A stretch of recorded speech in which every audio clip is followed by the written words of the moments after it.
un pequeño resumen acerca del libro de Ezequiel para que tengamos una idea general de lo que es el libro en sí. Ezequiel, ¿quién fue primero Ezequiel? Bueno, él era hijo de un sacerdote, venía de sacerdocio, o sea, familia sacerdotal, ¿no? Tenía una gran responsabilidad dentro del pueblo de Dios. Además de sacerdote, él fue profeta, cuando Dios lo llamó, ¿no? Dentro de este tiempo de cautiverio. ¿Qué más? El nombre de Ezequiel. Ezequiel viene o proviene de una raíz hebrea que tiene que ver con la fortaleza de Dios. Significa en sí, Dios es fuerte. Otros lo traducen como Dios es mi fortaleza, también, ¿no? Que tiene que ver con esto, ¿eh? Dios es fuerte, Dios es mi fortaleza. Bueno, de hecho es por la vida que Ezequiel llevó, por los juicios que él tuvo que decir al pueblo, hubieron muchas cosas y por la forma en que él tenía que hablar. Dios es mi fortaleza. El mensaje principal del libro de Ezequiel es la santidad de Jehová, la santidad de Dios. Aparte de ese mensaje, él también habló acerca de la futura reconstrucción de Jerusalén en sí, ¿no? Como ciudad donde iba a estar la nación de Israel. Y enfatiza también en muchos puntos, y lo vimos también un poco el domingo pasado, la responsabilidad que tenía, la responsabilidad moral que tenía cada uno de los hijos de Dios, del pueblo de Dios. Y, y vimos tres o dos, bueno, en realidad dos enseñanzas principales que fueron con respecto a una visión que Dios le dio a Ezequiel. La primera, cuando él le mostró un rollo que él tenía que comer. Nosotros hablamos de que eso tenía que ver con la necesidad de alimentarse de lo que Dios le daba. La palabra tenía que ser parte de él para poder entregarla. Para nosotros significaba esto justamente la alimentación nuestra espiritual es la palabra. Si nos alimentamos de la palabra vamos a crecer y vamos a tener una base sólida para poder entregar. Y ese era el segundo punto. Alimentarnos, comer de este rollo, como lo hizo Ezequiel, y luego compartir lo que Dios le había dado, como lo hace con nosotros.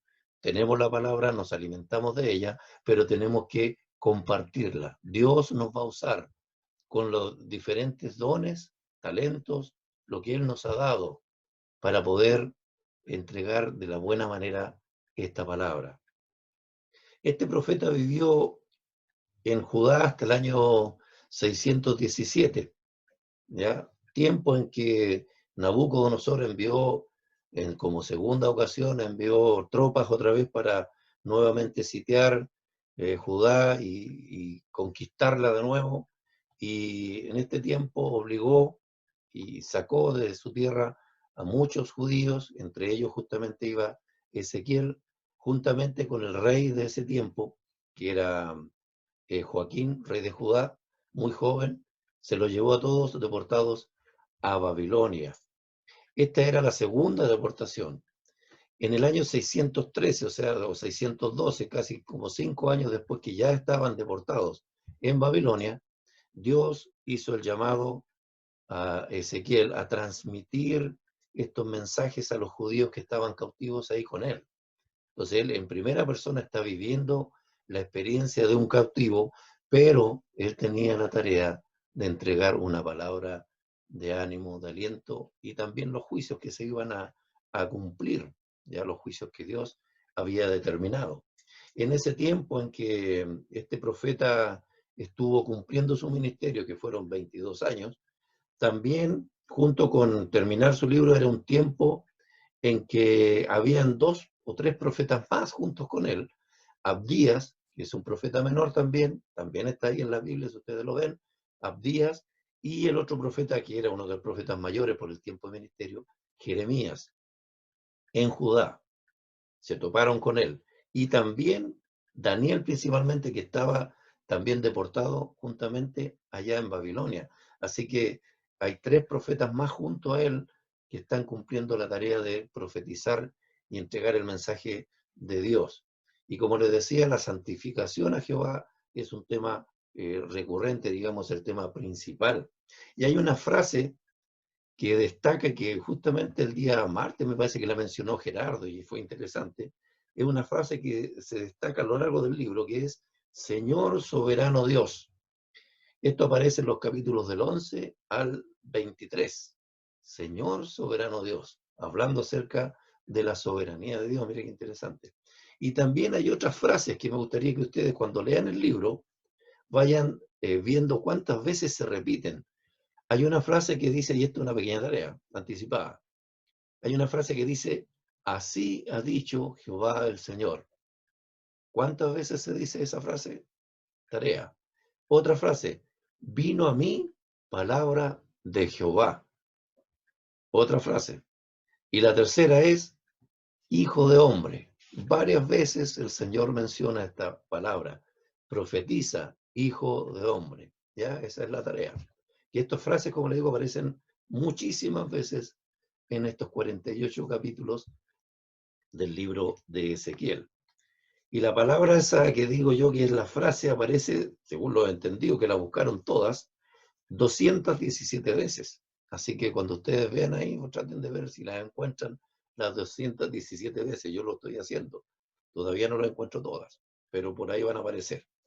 Los capítulos son 48. En el capítulo 1 al 3, en resumen, tenemos las visiones que Dios dio a Ezequiel a orillas del río Quebar. Y eso lo vimos un poquito en la primera clase el domingo, ¿no? El domingo que pasó. Lo primero que hace Dios es mostrarle en visión en medio de una tempestad, ya cuando él ve, dice, 4 criaturas, 4 seres vivientes angelicales, ya que en este caso son querubines. Ya los querubines son ángeles o un cierto rango de jerarquía de ángeles de Dios. Están los serafines, los ángeles, los querubines y los serafines. Todos son ángeles, pero tienen sus roles diferentes. Ya en este caso son querubines que aparecen, dice 4 querubines, 4 ángeles que aparecen en esta visión que Dios le da a Ezequiel, y estos son con apariencia, dice, 4 rostros. Cada uno de ellos tenía, dice, 4 rostros. Uno era de hombre, otro rostro de león, un rostro de toro y un águila. Cada una de estas caras reflejan en sí cualidades o atributos que tiene solamente Dios. Cualidades y atributos que tiene solamente Dios. Por ejemplo, la cara del hombre refleja o representa la sabiduría y el amor. La cara del león representa justicia y nobleza. La cara del toro representa el poder y la fortaleza. Y la cara del águila habla acerca de soberanía y supremacía, Dios supremo. Por eso habla muchas veces, ¿no? El Dios soberano, el Señor soberano, ¿ya? La soberanía de Dios. Después Dios mostró una visión, en el fondo es como la organización de Dios allá en los cielos, que la representa en este carro celestial. Cuando Dios lo muestra, aparece un carro, dice, con los serafines, los ángeles ahí, unas ruedas, ¿no? Y este carro gira todo en torno a un trono donde está Dios, que ve una figura de él refulgente, tremenda. ¿Ya? Y esto es como la forma de organización que Dios tiene en los cielos, que dirige el Espíritu Santo de Dios. Hermoso, ¿eh? Ese es el significado más o menos completo de esta visión que Dios le da a Ezequiel en estos primeros 3 capítulos. En el capítulo 2, bueno, sabemos que es el llamado, ¿no?, de Dios a Ezequiel. Los capítulos 4 al 24 contienen el juicio de Dios contra Jerusalén, contra su propio pueblo. ¿Ya? Ahí están todos los ayes. ¿Se acuerdan que hablamos una vez de los ayes? Todas las causas por las cuales Dios ha enjuiciado a su pueblo, todos los motivos de culpa del pueblo, ahí están, capítulo 4 al 24. Ahí muestra Dios el tema de la rebeldía y principalmente el tema de la idolatría. Yo creo que eso es lo más fuerte, ¿no? Después Dios, cuando le habla, después de toda esta visión, el capítulo 4, el verso 26, dice la palabra que Dios dejó mudo a Ezequiel, lo dejó sin habla. El verso 26, capítulo 4, verso 26. Dice, no es el capítulo 4, perdón, el capítulo 3, verso 26, ahí sí. Y dice, y haré que se pegue tu lengua a tu paladar y estarás mudo, y no serás a ello varón que reprende, porque son casa rebelde. Mudo. Dios lo dejó mudo. Ahora, ¿de qué manera iba a predicar? ¿De qué manera iba a hablar? ¿De qué manera iba a decir el mensaje? Y aquí también comentaristas, es interesante que hablan de que Ezequiel fue como estos artistas callejeros. Nosotros cuando vamos en vehículos, cualquier, vemos en las calles, ¿no? En las esquinas, hay muchos artistas que hacen muchas cosas, ya callejeros, que lanzan alguna, no sé, alguna idea de ellos, qué sé yo, para divertir en último a la gente, son artistas. Y a través de su arte ellos entregan el mensaje. Algunos comentaristas, ¿no? Dicen que Ezequiel era más o menos algo similar, porque él dice que en las orillas del río, ¿no es cierto?, cuando estaba la gente, él comenzó a hacer ciertas manifestaciones, ¿ya? Para mostrar qué es lo que Dios quería hablar, pero como no podía hablar, tenía que hacerlo a través de ciertos símbolos, y él utilizó muchos símbolos, muchas formas que más adelante también vamos a tratar de ver en más detalle. Comunica entonces el mensaje del Señor a través de estas acciones simbólicas. Ahora también decíamos nosotros el domingo pasado que hay muchas maneras de hablar la palabra. O sea, yo puedo decir, no, es que no puedo hablar, pero hay muchas otras formas. Y si no las hay, Dios las va a dar. O sea, de hecho, cuando Ezequiel comenzó a hacer esto, en el capítulo 4 comienza a mencionar, él le dice Dios le dice a él, y aquí comienza la frase, tú le dices, hijo de hombre, y él le da las indicaciones, y él le da la forma, él le da mira, lo que tú tienes que hacer es esto, ¿ya? Utiliza lo que tú sabes hacer. Si eres un artista callejero, utiliza eso. Si eres una persona que sabe dibujar, utiliza eso. Si eres un arquitecto, utiliza todo lo que tú tienes, lo puedes utilizar y yo te voy a enseñar cómo hacerlo.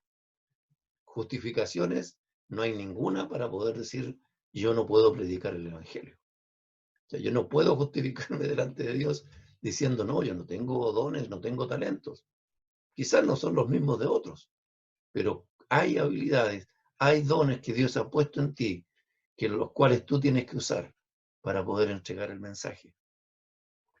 Y una de esas, bueno, la vimos también el domingo, es que le dice, toma un ladrillo, que es lo que hacían ellos de barro, ¿no? De adobe, dibuja la ciudad de Jerusalén, tállala, hace una maqueta, y luego, como señal, ¿no?, de lo que Dios estaba diciendo, te vas a colocar al lado de esta ciudad que tú pusiste de costado, amarrado, y vas a estar ahí por 390 días, por todos los juicios que vienen contra Israel. 390 días vas a estar acostado hacia ese lado.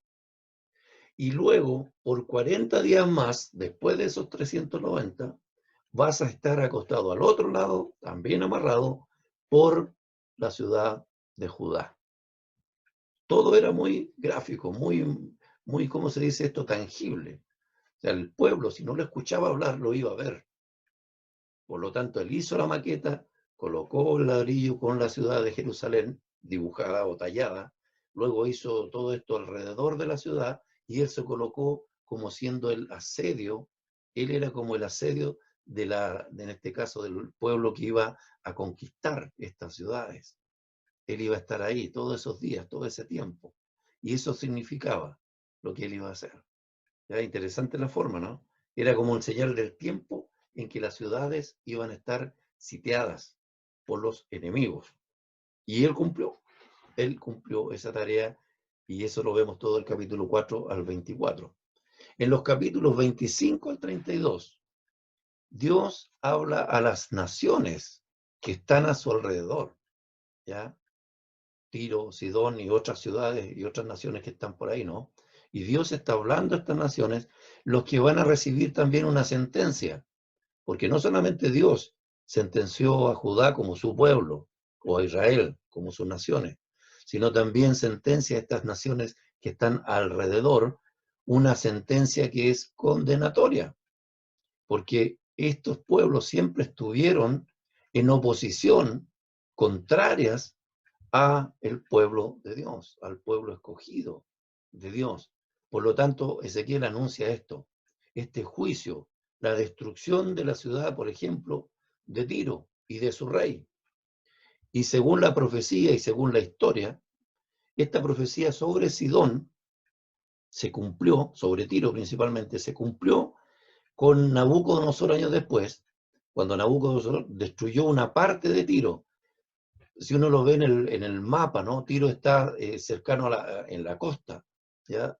Está en la costa y hacia adentro hay como una isla, que también es parte de Tiro, que está separada por mar, porque es una isla, está cerquita, ya de la costa, y acá está la otra parte de Tiro. Nabucodonosor tomó esta parte de Tiro, la que está en la costa, y luego, dice la palabra, que después, pasados los años, Alejandro Magno, la historia como confirma la palabra, Alejandro Magno tomó lo que había destruido Nabucodonosor, y con esto destruido, con lo que había quedado de los cimientos, con todo ¿cómo se dice? El molido, las piedras, todo lo que quedó, hizo un terraplén desde esta parte de la costa hasta la ciudad que estaba acá en la isla, hizo un terraplén, construyó un terraplén, seguramente no era muy profunda el sector, hasta llegar a la ciudad de Tiro de nuevo acá, y destruyó al final todo Tiro, todo Sidón, perdón, todo Tiro y Sidón. Al final completó lo que estaba escrito en la profecía, y se acabó. O sea, eso fue totalmente completa la obra que Dios había determinado. Ya estaba destinado a eso, porque había una profecía sobre esto, y se completó la destrucción. Capítulo 33 al 38, Dios envía mensajes de esperanza a través de Ezequiel. Capítulos 33 al 38, y además de ese mensaje de esperanza, Dios también habla acerca de la necesidad de la restauración, de la adoración verdadera, de la adoración pura a Dios. Estos capítulos hay que leerlos también mucho, porque nos da a entender a nosotros cómo debe ser la verdadera adoración a Dios, ¿ya? Y de los capítulos 40 al 48, Dios muestra a Ezequiel también otra visión especial, que es la visión de un templo que es mucho más grande, mucho más hermoso, mucho más maravilloso que el templo que había construido Salomón. ¿Se acuerdan que también tratamos el templo de Salomón en la oración de él? Ese templo fue hermoso, fue tremendo en sus tiempos. Fue el más hermoso de sus tiempos. Todo lo que se invirtió, todo lo que se hizo. Pero este templo que Dios le muestra a Ezequiel aquí en esta visión es mucho más grande, mucho más amplio, mucho más inmenso, donde muestra también la gloria de Dios ahí en el templo. Y también el Señor repasa aquí, en estos capítulos, las normas que se deben considerar para la verdadera adoración. Punto importante a resaltar de este resumen que estoy haciendo de todo el libro de Ezequiel. Una cosa importante son reconocer siempre las cualidades de Dios, los atributos de Dios, tenerlos presentes. ¿Cuáles son los atributos de Dios? Bueno, en la visión de los querubines ya tenemos parte de eso, ¿no? Donde en esas caras, en esos rostros, muestra ciertos atributos importantes. La obediencia, mire, eso es importante que nos toca también a nosotros. La obediencia de Ezequiel a las instrucciones de Dios. O sea, Dios determinó y él hizo como Dios dijo. Ezequiel no comenzó a colocar excusas, ni siquiera él dijo o trató de aportar, entre comillas, ¿no? No trató de aportar, mira, señores, que podemos hacerlo de esta otra manera. Yo puedo enseñar de esta otra forma, o yo puedo hablar. No, Dios le dijo cómo tenía que ser, y Ezequiel, obediente, hizo como Dios le había dicho.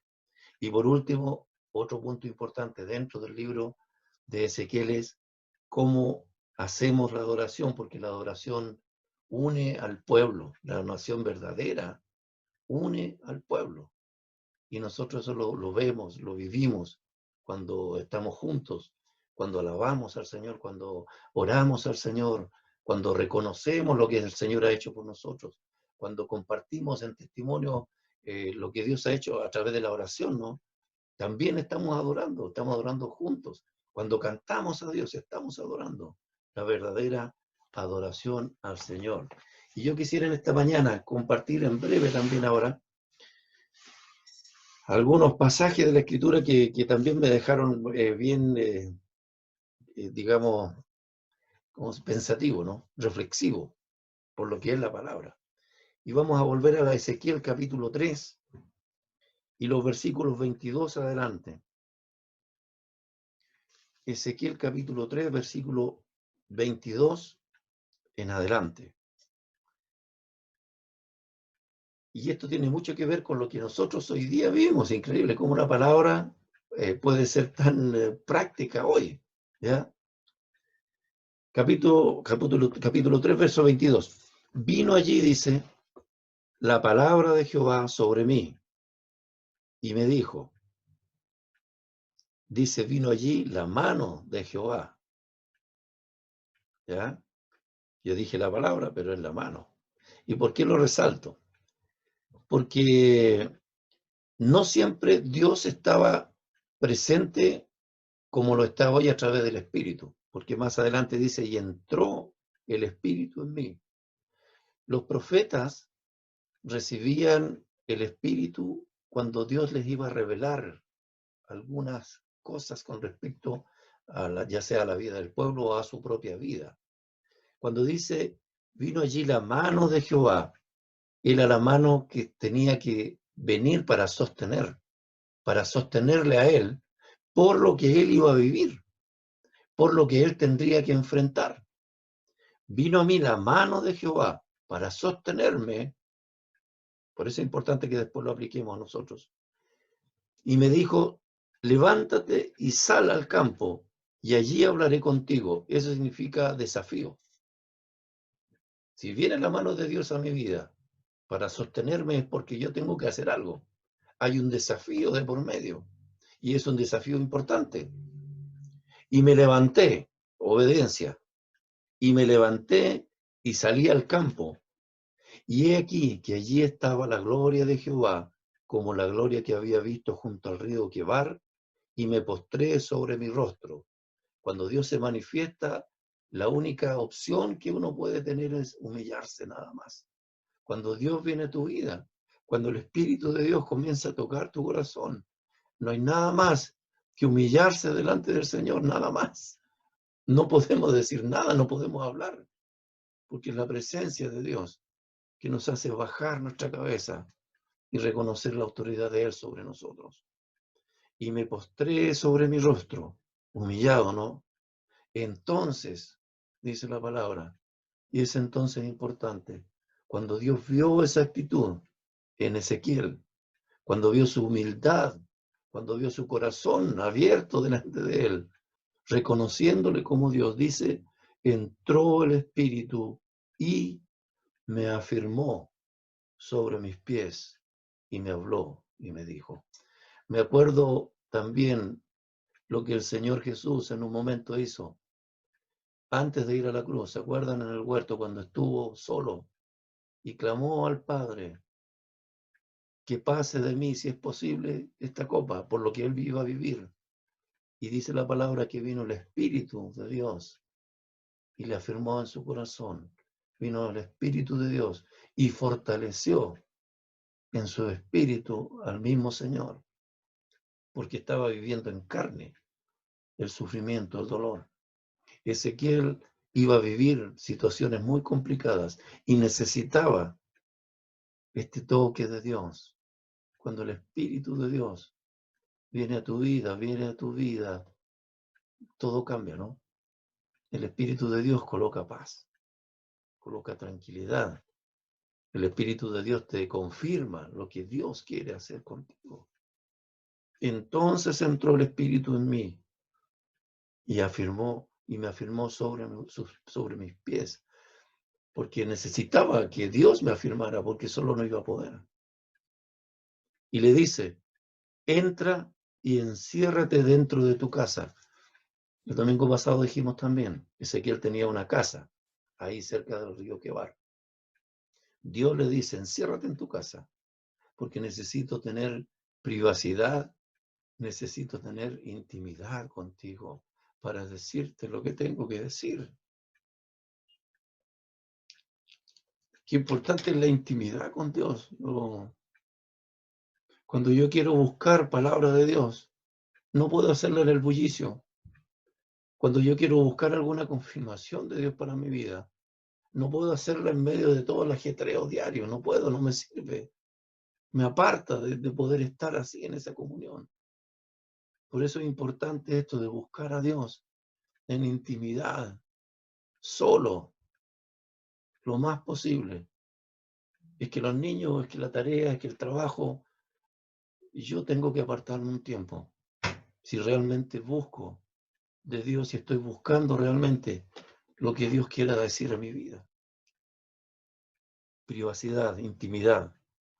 Y tú le dices otra vez, oh hijo de hombre, he aquí que pondrán sobre ti cuerdas y con ellas te amarrarán, te ligarán, dice, ¿no? Y no saldrás entre ellos. Y esto se repite y se confirma en el versículo 8 del capítulo 4. Al frente de la Biblia y aparece el tiro.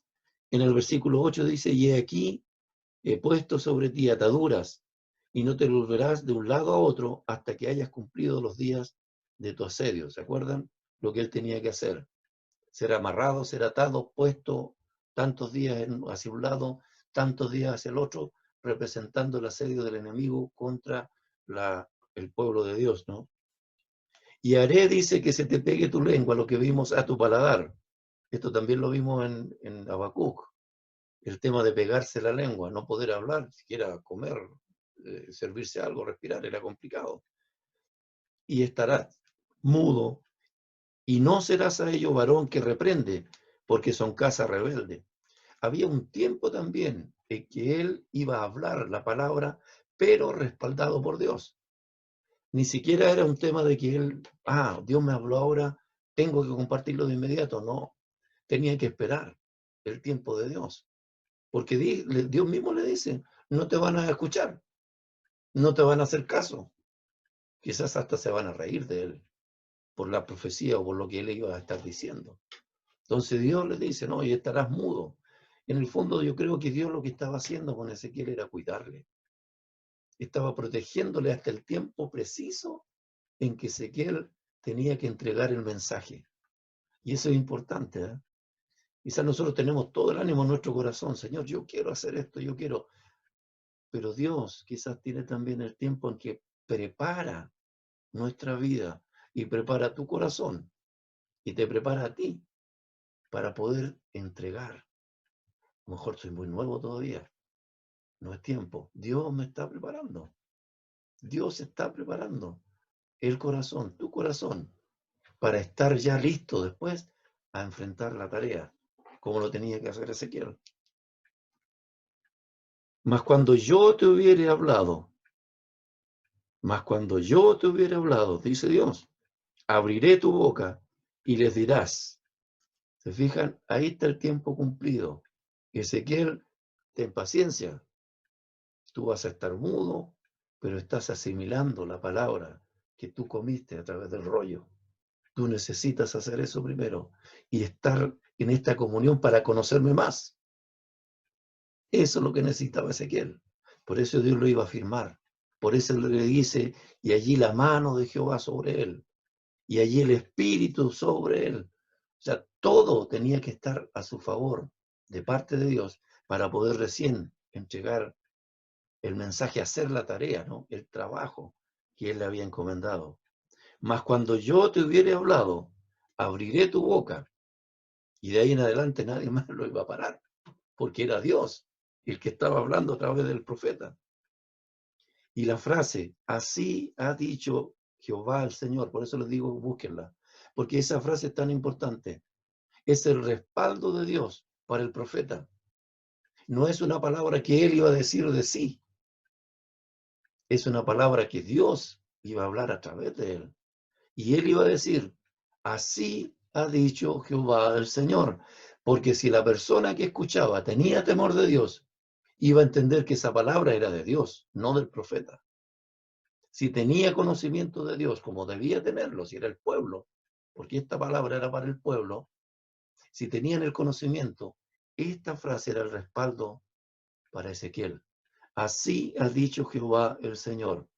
Y también, yo creo que lo comenté tiempo atrás, cuando un profeta decía una profecía y esa profecía no era de Dios y no se cumplía, los profetas eran apedreados y eran muertos. Porque muchas veces por profecías falsas, el pueblo también caía o en pecado, o seguía en pecado, o caía en alguna situación de desgracia. Por lo tanto, el profeta tenía que ser responsable de lo que él decía. Por eso Ezequiel se respalda de Dios, o Dios lo respalda a él. Así ha dicho Jehová, el Señor. El que oye, oiga. Parecen palabras como un juego de palabras, pero miren, el que oye dice, oiga, y el que no quiera oír, no oiga, porque cada casa rebelde son. Había una situación en el pueblo de rebeldía que no les permitía o no querían escuchar a Dios. Y Dios le dice a Ezequiel, este va a ser tu mensaje. Tú lo vas a decir. El que quiera oír, va a escuchar. El que quiera oír, va a escuchar. Pero el que no quiera oír, no va a escuchar. Porque él no quiere. Porque él no quiere. Porque son rebeldes. Lo que hace Dios es endosar la responsabilidad, no a Ezequiel, porque él va a cumplir con decir la palabra, sino al que oye. El que escucha asume su responsabilidad. ¿Cuál es mi responsabilidad? Entregar el mensaje. Dios ha puesto un mensaje en mi vida, yo lo entrego. Nuestro mensaje es de salvación hoy en día, más que de juicio. Nosotros no estamos todo el tiempo enjuiciándola, no. Nosotros hablamos de salvación. Nuestro mensaje, que después cuando avancemos vamos a ver, ¿no es cierto?, el mensaje de esperanza, ese es el nuestro. Pero si la persona no quiere aceptarlo, no quiere recibirlo, es su responsabilidad, lamentablemente. Y hay que decirlo con mucho dolor en nuestro corazón, porque hay personas que amamos y que quizás mucho tiempo, muchos años a lo mejor, les estamos hablando del amor de Dios y no han querido oír. A nosotros nos va a doler y nos duele. Si son nuestros hijos, yo pienso por mis hijos. Si son nuestros padres, si es mi esposo, si es mi esposa, yo estoy cumpliendo, Señor, yo estoy cumpliendo con dar el mensaje, pero la responsabilidad es de ellos. Y penosamente es así. Pero si esa persona escucha el mensaje, va a recibir la salvación. Por lo tanto, mi tarea es predicar y entregar la palabra.